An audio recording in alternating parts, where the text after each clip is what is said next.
At 100 years old, Ella Fujie has a lifetime of stories to tell. Just imagine all that she's lived through. She says her life wasn't always easy, but it's been filled with family, art, and adventure.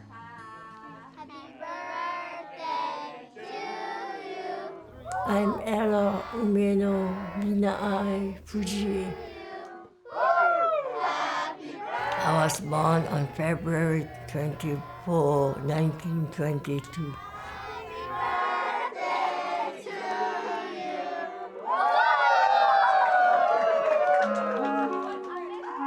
We are very fortunate that she's still here. I mean, you know, she kept saying, I want to live to 100. My mom's goal was to reach 100 because all of her siblings have passed away.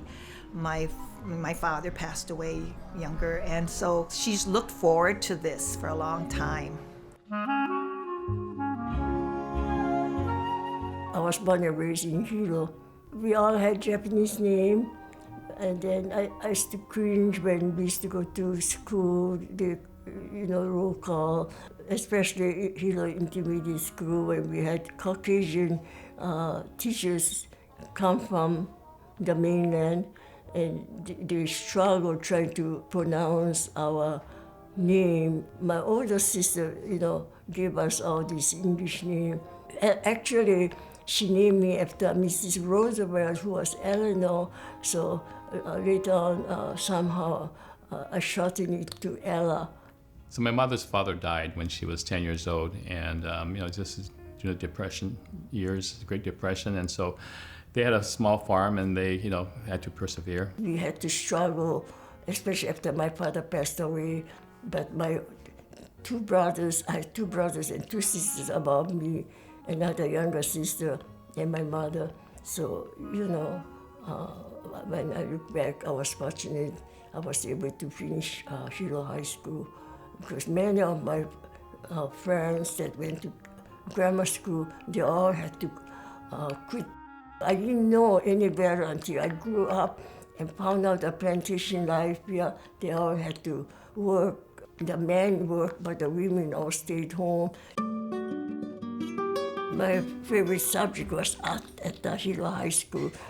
I guess my mom, at a young age, exhibited talent in art. And one of the paintings that she did when she was 16 was this picture right here.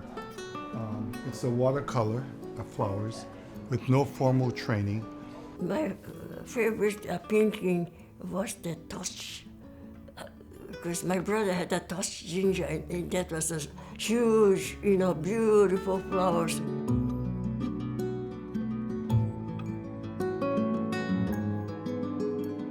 I was just out of Hilo High School when Pearl Harbor was bombed. We were everything stood still, no food, we had enough food, but everybody started to hoard.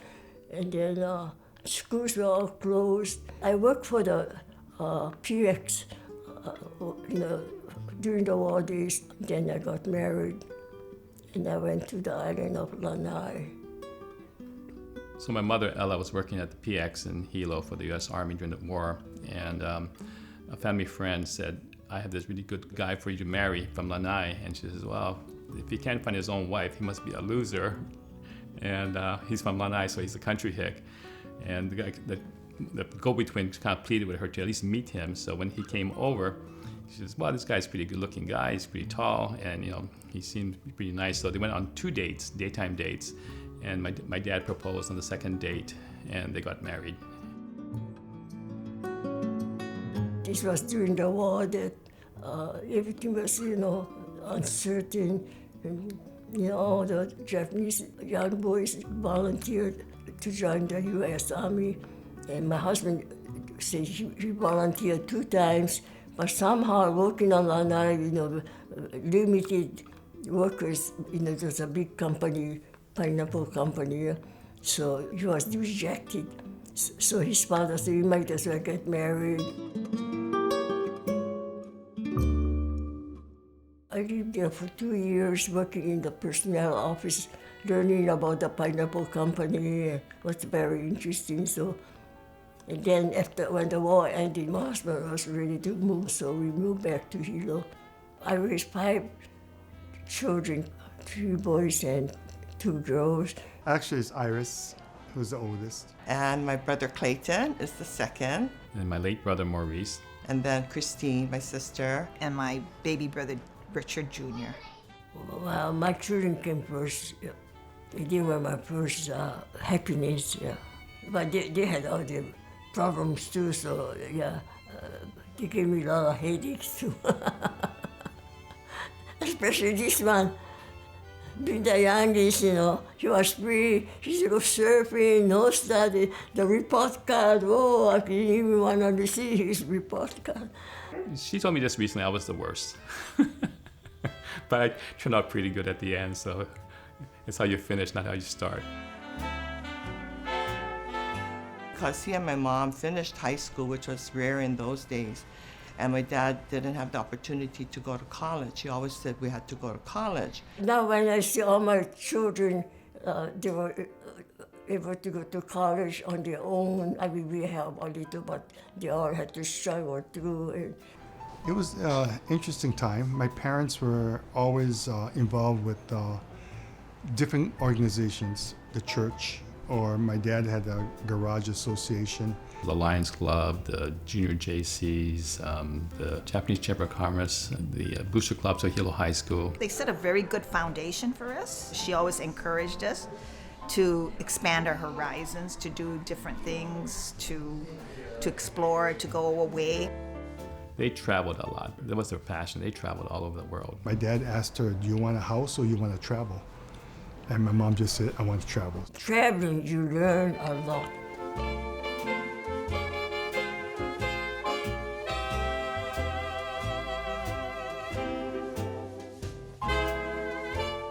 She did hold a lot of jobs. Her first job, really, I would say, is the art teacher told her the printing of the high school diplomas, the bid is up for options right now. So why don't you put a bid in? And she said that she went 1 cent lower than the person who had the previous bid. And by right, she should have won the bid, but because she was only a junior in high school, they split the printing of the diplomas between the 2 of them. Then she said, well, I went down to the stationery store and I bought a book on how to do calligraphy and all the pens, and I taught myself how to do Old English printing. So that was her first job, and it lasted 50 years. High school diplomas, I used to print all in Old English. She did some other jobs like helping my dad at the service station. My father Richard had Richard's Service Station, which is a Flying A gas station right on Waianui and Kinoole in Hilo. So one morning, he said, the 2 boys didn't show up, can you come down?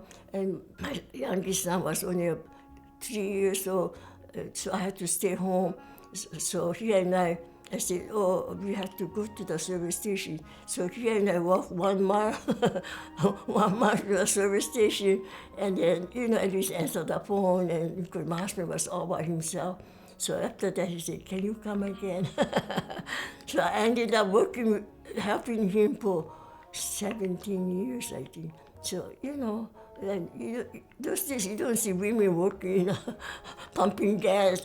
So eventually I learned how to, check the front. Then she also worked for Parks and Recreation. She did that as the summer fund program director. Then she found a job at the Hilo Bay Hotel. She worked there for like 50 years. She was part of the family for that Kimi family and enjoyed working with them. They're actually classmates.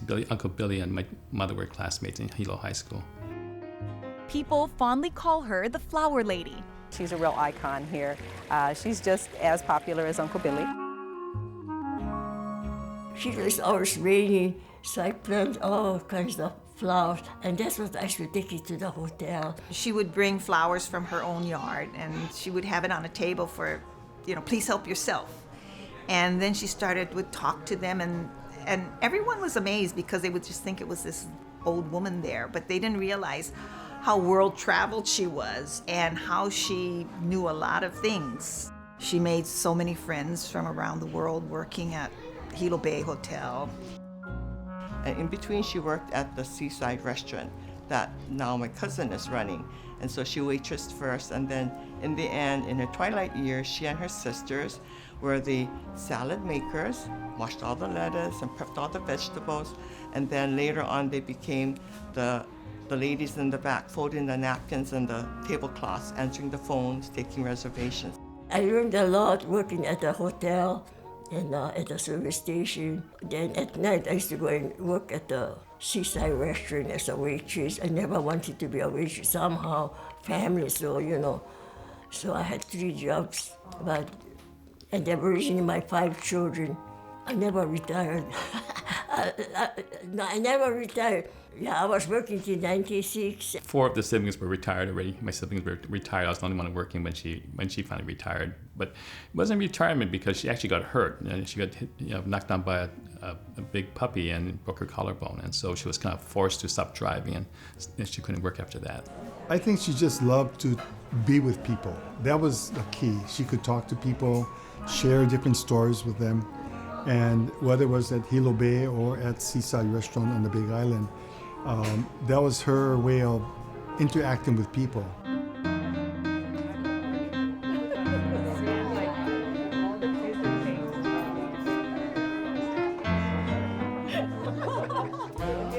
Having Grandma here to celebrate her 100th birthday with 4 generations of our family, I think it's like really, really special. It just shows you how much she means to everybody. Family came first for her. As you can see, our family's very close to each other. And that was both my parents' feeling that we should all be close together. She was willing to take chances that amazed me. And my mom was always the, at-home wife, took care of all the kids. But when my dad passed away, all of a sudden, she took charge. Very strong-willed. But I think all of this contributed to having a good life. And I think she was also very happy with how we all turned out. I think the lifestyle in Hilo, is very low-key. They eat a lot of greens, fresh vegetables, a lot of fish, and it's just her involvement with the temple and just with family. She was very close with her sister, so I think all of that led to longevity.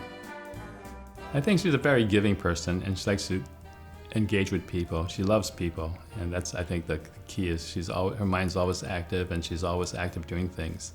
Even I cannot imagine I live this old. Yeah, I live long enough, and I've seen the war. I've seen the drought, volcano eruption, all kinds, tsunami. Who's that? Mia.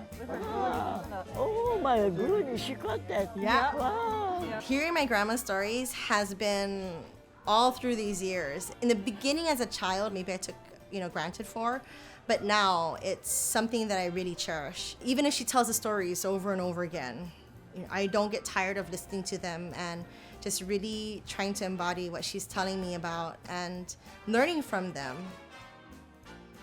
We all have problems, so you just have to live the best you can. I've asked my grandma many times what's her secret to living to 100, but I think the best is you work hard, and she said, don't forget, you have to play hard too, which is super cute. Secret, work hard, play hard.